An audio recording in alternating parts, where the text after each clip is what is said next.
Olá pessoal, tudo bem com vocês? Nós vamos iniciar a nossa aula relembrando o conteúdo a respeito do gênero literário parábola que nós vimos na semana passada. Tudo bem? Vamos relembrar as características e ao final eu trouxe a dica de um livro para vocês terem contato com esse tipo de texto, além dos textos bíblicos e dos textos que já estão no livro de vocês. Vamos começar então.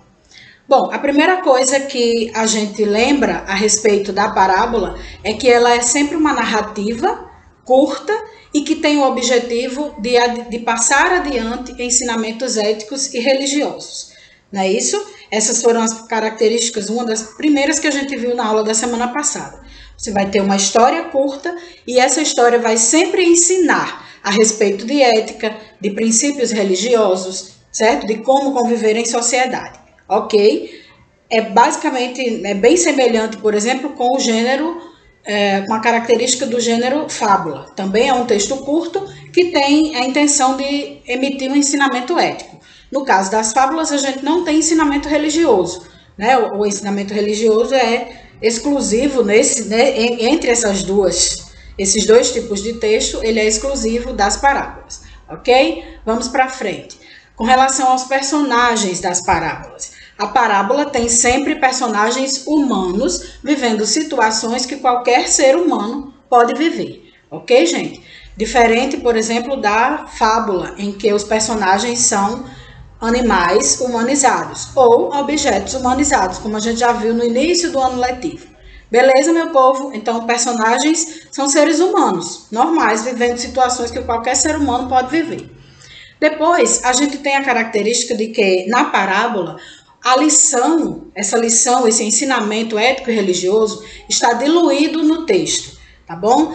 Diferente da fábula, que lá no final tem moral da história, na parábola não, essa moral, esse ensinamento religioso e ético está diluído no texto. Você precisa ler, compreender, para poder saber, descobrir, né, qual é esse ensinamento que está sendo passado para você. Beleza? Vamos mais um. As parábolas podem acontecer com as ações das parábolas podem acontecer tanto no mundo real quanto no mundo fictício. Tanto pode ser uma coisa que qualquer pessoa viveria passando ali na esquina, como pode ser uma coisa fantasiosa, né? Um sonho, uma coisa bem mais psicológica do que real, tá certo? Vamos para mais um. Uma característica da parábola também é que ela inicialmente era destinada aos adultos. Vocês lembram que nas fábulas, nós temos personagens humanizados. Então, por essa razão, geralmente as crianças se identificam mais com os ensinamentos sendo passados através das fábulas. No caso das parábolas, elas eram inicialmente orientadas, né, direcionadas para os adultos. Mas não significa dizer que seja só isso. Tá bom? As crianças também podem aprender ensinamentos importantes através das parábolas. É tanto que, por exemplo, nas igrejas cristãs, aquelas parábolas que estão presentes na Bíblia, né, que foram ditas por Jesus Cristo, são muito ensinadas, né? Na igreja católica, quem faz o catecismo aprende algumas lições a respeito do viver cristão a partir das parábolas.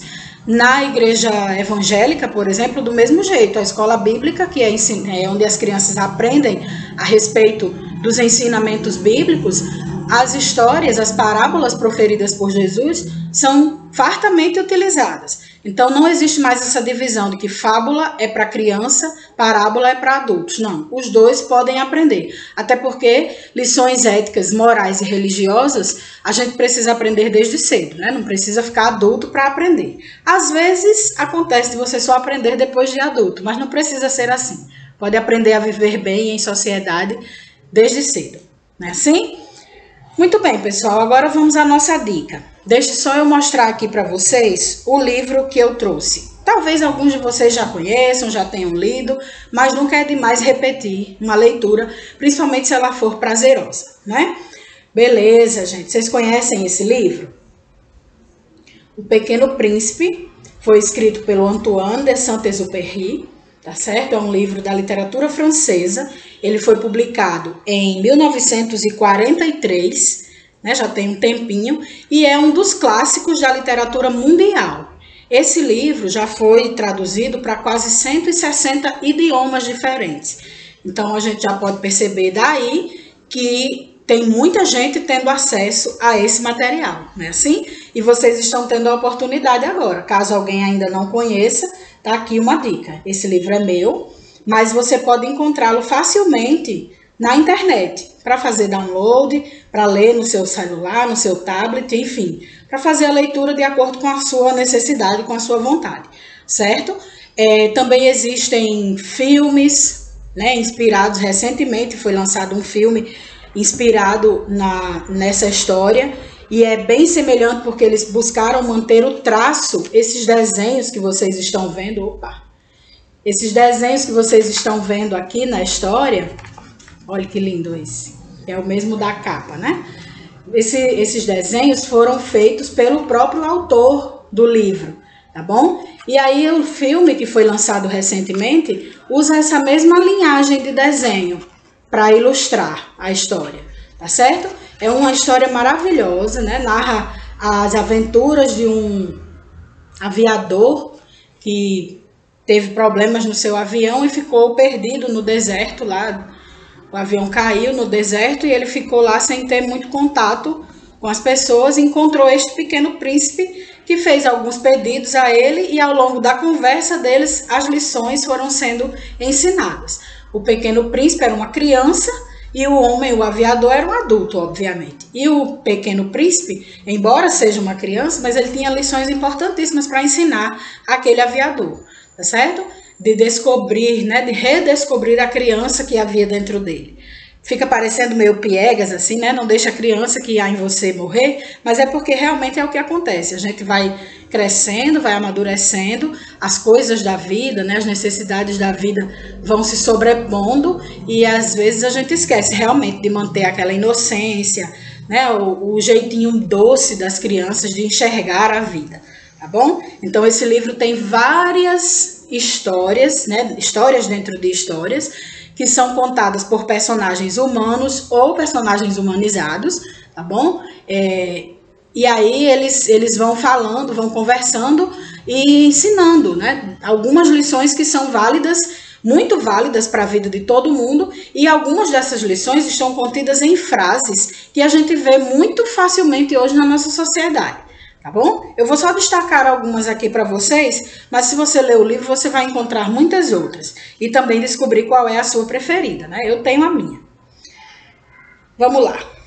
Uma frase que é muito conhecida do livro Pequeno Príncipe é: o essencial é invisível aos olhos e só se pode ver com o coração. Essa certamente você já ouviu, porque ela de vez em quando circula nas redes sociais, e ela significa que o que geralmente ela significa é que você precisa olhar para o outro, olhar para a vida com olhos mais suaves, né? Que não seja só aquela coisa literal que está ali. Você precisa enxergar com o coração, tá bom? Tem uma outra, deixa eu ver aqui, que é muito conhecida também, que é loucura odiar todas as rosas porque uma te espetou. Né? Essa frase é muito conhecida, eu mesma já vi ela pintada em muros, assim. E ela tem relação com mágoas, né? Com coisas que às vezes acontece, uma pessoa chateia você por alguma razão e você fica com raiva de um monte de gente ao redor por causa da ação daquela pessoa. Os outros não tem nada a ver com isso, mas você transfere aquela mágoa, aquele aborrecimento para todos os outros. E aí é um ensinamento. Não é religioso, literalmente religioso, mas não deixa de ser também. Se você for observar direitinho os textos bíblicos, você vai ver que também há ensinamentos a respeito de não guardar mágoa, de perdoar, né, de deixar a vida ir passando e aprendendo as coisas sem deixar as mágoas do passado machucarem você, certo? E aí, a minha frase preferida, das muitas que aparecem no Pequeno Príncipe, é a seguinte: se tu vens, por exemplo, às 4 da tarde, desde as 3 eu começarei a ser feliz. Essa é a minha frase preferida do Pequeno Príncipe. Tem a ver com saudade, né, com a relação que você tem com as outras pessoas e a vontade de estar perto delas. E tem tudo a ver com esse momento de isolamento social que nós estamos vivendo, né?